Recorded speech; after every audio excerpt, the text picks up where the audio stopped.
আমার নাম আবু বকর খান। আমি জগন্নাথ বিশ্ববিদ্যালয় বাংলাদেশ জাতীয়তাবাদী ছাত্র দলের বর্তমান কমিটির আহ্বায়ক সদস্য এবং আমি বিশ্ববিদ্যালয়ের ফার্মেসি বিভাগের মাস্টার্সে অধ্যয়নরত। আমার রাজনৈতিক জীবনের পথ চলা শুরু হয়েছে ফ্যামিলিগতভাবে। আমি যখন স্কুলে পড়ি ক্লাস 9, তখন 14 সালে যখন আন্দোলন হয়, তখন আমি ফ্যামিলির মেম্বার যেমন চাচাতো ভাই সাথে আন্দোলনে গেছি। জগন্নাথ বিশ্ববিদ্যালয় ছাত্র দলের সাথে আমার পথ চলা 18 সালের জানুয়ারি মাস থেকে, যখন আমি ভর্তি হয়েছি প্রথম বর্ষে প্রথম মাস থেকেই। বিগত ফ্যাসিস্ট আমলে ছাত্র রাজনীতিটা ছিল হচ্ছে আপনার ভীতিকর, যেখানে পেশি শক্তি বেশি ব্যবহার করা হতো, যেখানে আমরা সর্বদা মৃত্যুর ভয় নিয়ে আমরা রাজপথে ছিলাম। ছাত্র দল বা এনটি ছাত্রলীগ মানেই তারা ট্যাগিং এর মাধ্যমে তারা জীবন নাশ করতেও তারা দ্বিধাদ্বন্দ্ব হইতো না। তারা হত্যার উদ্দেশ্য আমারে 3-4 বার হামলা করছে। আমার হাতে রক কেটে দেওয়ার জন্য এই যে হাতে একটা পোস্টও দিছে। আমার মাথায় সেলাই আছে 3টা। তারপরে আপনার 22 সালে 7 ডিসেম্বর 10 ডিসেম্বর যে প্রোগ্রাম হওয়ার কথা ছিল নয়াপল্টন, 7 ডিসেম্বর সোয়াট বাহিনী আমার নয়াপল্টনে যে হামলাটা করে, পাল্টাপিছির ভিতরে আমি ছিলাম। এই যে এখানে প্রত্যেকটা বাড়ি লাগছে। এরপর আপনার 23 সালে 28 অক্টোবর যখন ডিবি এবং পুলিশ কাকরাইল থেকে হামলা করে। ওই কাকরাইল অবস্থান ছিল খুলনা জেলা বিএনপি। আমি খুলনার ছেলে হিসেবে আমি ওইখানে খুলনা ইউনিটের সাথে অবস্থান করছিলাম। আমাদের ওইখান থেকেই পুলিশ টিয়ার শেল লাঠিপেটা শুরু করে। আমি বিগত সময় যখন বড় হয়েছি দেখেছি যে ন্যায়ের কথাটাই সবসময় বলতো এনডি গভর্নমেন্ট একটা প্ল্যাটফর্ম।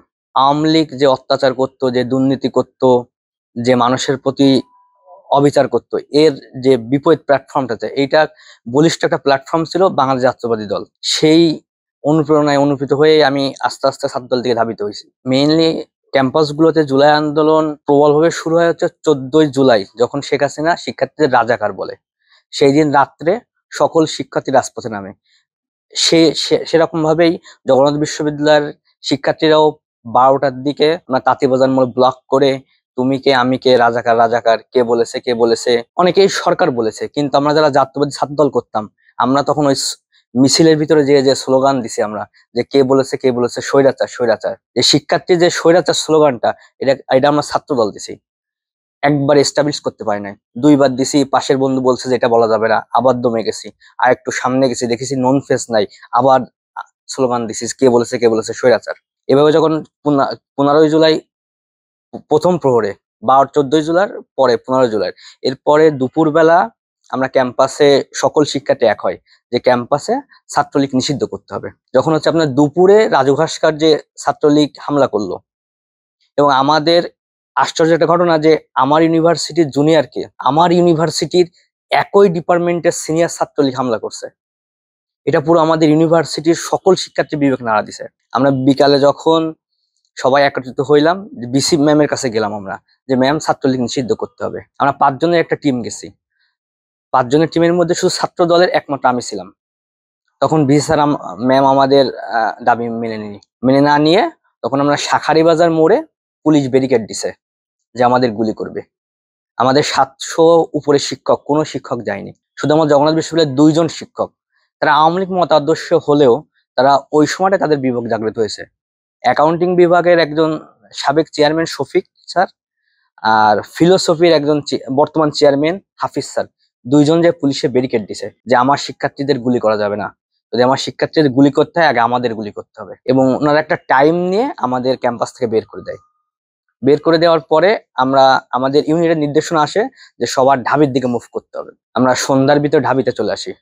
শহীদুল্লাহ হলের সামনে ছাত্রলীগের যে 2টা বাইক ভাঙা হয়েছিল, এবং ওই 2টা বাইক ভাঙার প্রথম যে ফুটেজটা আপনার ডিবিসি এবং 71-এ দেখাইছে, দেখবেন ওই ফুটেজে প্রথম বাইকটা আমি ভাঙছি। জুলাই বিপ্লবটা আপনার পটভূমিটা ধরতে গেলে আপনার 17 বছর আগে যাইতে হবে। শুধুমাত্র আপনি যদি বলেন যে 36 দিনের আন্দোলনে বাংলাদেশের মানুষ রাজপথে নামছে, এইটা আসলে তাত্ত্বিক কথা হলে আসলে সত্য না। আপনার 17 বছরের অন্যায় অবিচার, গুম, আমার অধিকার থেকে বঞ্চিত, আমার ভোট অধিকার হরণ করা, আমার দেশের গরিব দুঃখী ট্যাক্সের টাকা যখন বিদেশে পাচার হয়ে যায়, আমি যখন চিকিৎসা পাই না সরকারি হাসপাতালে, যখন এমপি মন্ত্রী দেশের বাইরে যে চিকিৎসা নাই, এই বিন্দু বিন্দু ক্ষোভ যখন সমুদ্রে পরিণত হয়েছে, সেই ক্ষোভের সমুদ্রের বহিঃপ্রকাশ হচ্ছে ৩৬ দিনের আন্দোলন, এবং যেটা আমরা 5 আগস্ট পরবর্তী নতুন বাংলাদেশ দেখতে পেরেছি। 5 আগস্ট পরবর্তীতে আমরা সকল বাংলাদেশের মানুষ চেয়েছিলাম যে একটা নতুন বাংলাদেশ, কিন্তু আমরা সেই বিষয়ে আশাহত। আমরা শুধুমাত্র চেয়ারের পালাবদল দেখেছি। আগে যে এখানে একদল সবকিছু নিয়ন্ত্রণ করতো, এখন অন্য আর একদল নিয়ন্ত্রণ করছে। আমার সেই 17 বছর গুমের বিচার পাইনি। আমি শিক্ষার্থী হিসেবে আমি ক্যাম্পাসে যেতে পারিনি, আমার শিক্ষা সম্পন্ন করতে পারিনি, আমি সেই বিচার পাইনি। আমার যে ভাইটা রাজপথে আন্দোলন করতে গুম হয়েছে, সেই ভাইয়ের খোঁজ পাইনি। আমার যে ভাই 15 বছর শত শত মামলা, সেই মামলাগুলো নিষ্পত্তি হয়নি। অন্তর্বর্তী সরকারকে আমরা যে উদ্দেশ্যে বসিয়েছিলাম, যে একটা সাম্য, ন্যায্য এবং সবার জন্য সুন্দর বাংলাদেশ, সেই দিকে যদি সরকার আগায়, এটা মনে হয় আমি একজন জুলাই যোদ্ধা হিসাবে আমার জুলাই আন্দোলনের আমার যে চাহিদা, সে চাহিদা পূর্ণ হবে। সবার জন্য বাংলাদেশ হবে, যেখানে বাংলাদেশের প্রত্যেকটা নাগরিক নাগরিক হিসেবে তার অধিকার পাবে। কে সাদা, কে কালা, কে কোন দল করে, সেই হিসেবে সে বিবেচিত হবে না।